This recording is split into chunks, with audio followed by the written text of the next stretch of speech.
tukaba turi live cyangwa se muri Yose ya live hano kuri Neza G twite gym yo Bugongo. We are coming down to that. It looks like 9 minutes to start here. And we are going to also welcome very soon dignitary for the start. And our good friend Kanza's here also, eh? Is he ready to dance? Yes, the official Youth 2025 World Championship mascot, Mr. Ganza.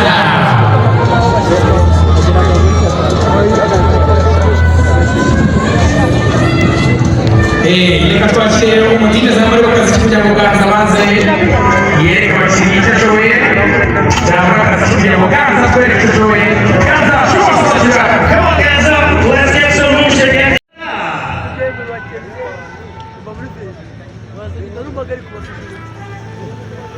Kigali amashyi cyane twakire kipe ya Canada. Amashyi. Now we have also, it looks like Colombia. Amashyi twakire ekipe ya Belgique. Amashyi twakira ekipe y'Ababiligi. Kigali amashyi twakomera amashyi cyane Ababiligi basesekaranga. And we have Nigeria. Moving into the line. And they can't see it. So let's just call them and we'll welcome also Spain to the line. And we'll welcome once again our friends from Slovakia and Kazakhstan.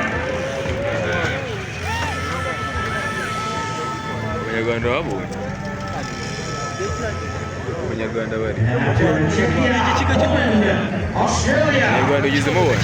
It's also